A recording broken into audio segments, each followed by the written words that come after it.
everybody, Sean from Movie Assault here, and it's time once again for another movie review. This time out, I wanted to take a look at Bride of the Monster from 1955, which, if you didn't know, is the work of the incomparable Edward D. Wood Jr. Now, if you're not familiar with Ed Wood, you may be familiar with the movie Ed Wood, which was done in 1994 and directed by Tim Burton, starring Johnny Depp and Martin Landau. And it was the story of Ed Wood, Edward D. Wood Jr., who is considered one of, if not the worst director who ever tried to make a living in Hollywood.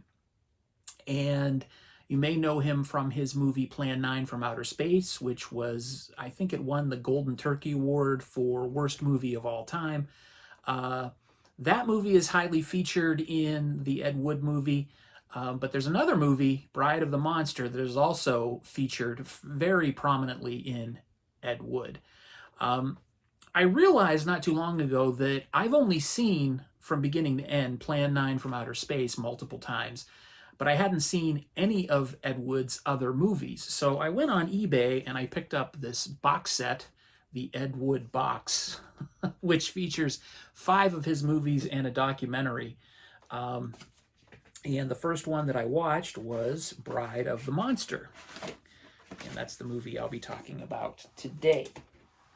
And here is Bride of the Monster. You can see Bela Lugosi, Tor Johnson, and this is Loretta King, who stars as Janet Lawton, a reporter. This is pretty hilarious. There's not a whole lot of plot to it. Bela Lugosi plays Eric Vornoff, who is a scientist who lives in a decrepit house in the middle of a swamp. I wasn't aware that there were swamps in California, but apparently there are, at least in the Ed Wood universe. So Dr. Vornoff is working on creating a race of atomic supermen. That is his words, not mine.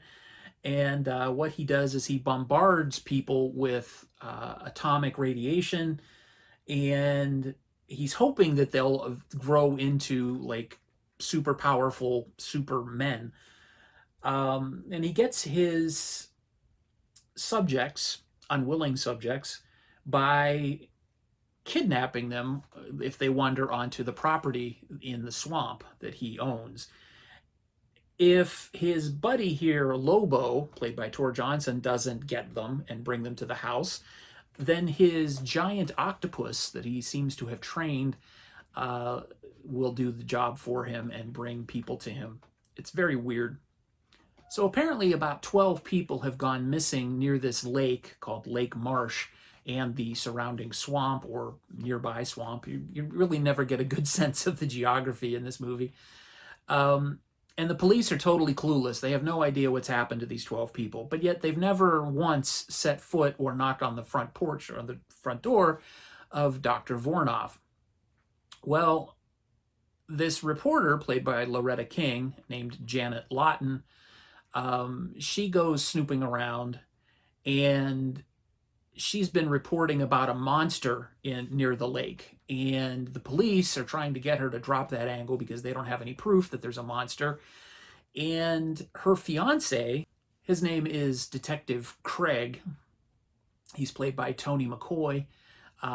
He goes with a scientist who has mysteriously offered his help to catch the monster, offers to go out to Dr. Vornoff's house and see what's going on.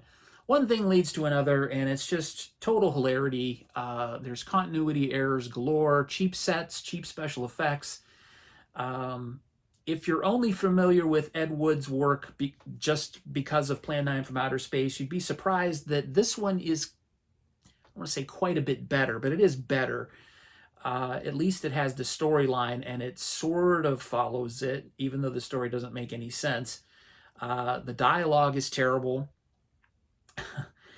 But it's still a good time because the performance of Bela Lugosi is just off the wall. He's given some of the most inane dialogue I've ever heard, probably that's ever been written for a movie, and he just owns it, and he tries to make it his own. And I don't know if he's he puts his heart and soul into this performance because he's either trying to prove that he still has what it takes to be a star, or because he desperately needs the work to fuel his drug habit. I'm not really sure, but this is his last screen performance, and it's a doozy.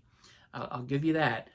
But this really wasn't as bad as I was expecting. It's certainly not great, and it's probably only worth a one-time watch. But the giant rubber octopus that actors lay on and pull the tentacles onto themselves because the octopus doesn't do anything on its own, combined with stock footage, which is a trademark of Ed Wood, it makes for a really interesting watch.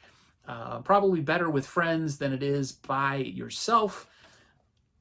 I give Bride of the Monster a 4 out of 10. Thanks again for watching, everybody.